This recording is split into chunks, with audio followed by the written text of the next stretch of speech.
Similarly, when we think about diverse populations, it's important to think about cultural tailoring. So there is mistrust of the healthcare system and cultural barriers that disproportionately affect patients in the safety net.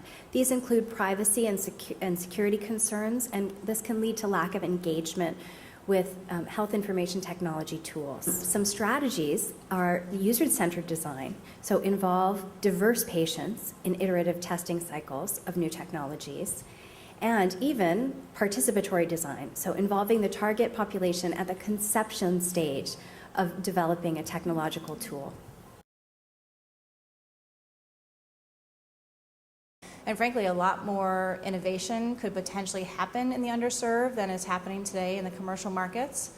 I think some of the issues, though, that differ are the fact that investors like markets. And even though companies might be able to demonstrate how there's an enormous market opportunity and the ability to capture that opportunity, the safety net is an inherently very independently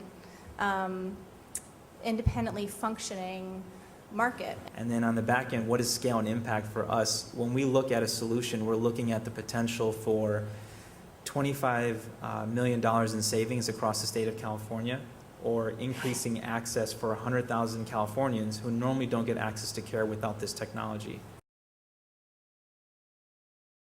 I think they need to do some ethnographic research or observation with us. If we judge that this seems to be something that really can work for us, they need to come in and watch where they're going to be affecting the process change, or where their technology is going to be inserted within our workflow, to really understand what some of the pain points are, to see what relevance they have, where they can make a difference. Our need is, we need to be able to not discharge a patient, but to transition that patient back into their primary care, back into their medical home, as they're calling it, or make that connection with the specialty care they need, post-acute care at the hospital. We're asking people to actually register with the hospital, to put in their information, so we have as much information on who they are, so we can cater a lot of the healthcare designed to them.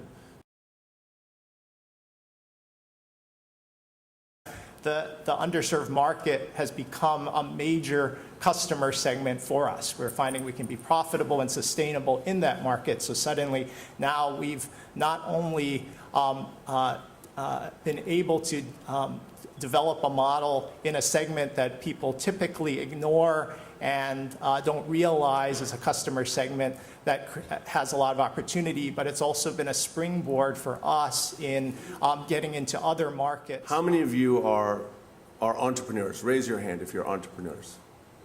Okay, that's pretty good. How many of you want to be entrepreneurs? There should be even more people. It's really important that all the entrepreneurs in the room hear that when you develop a tool that is appropriate for people with limited health literacy, actually everyone likes it better.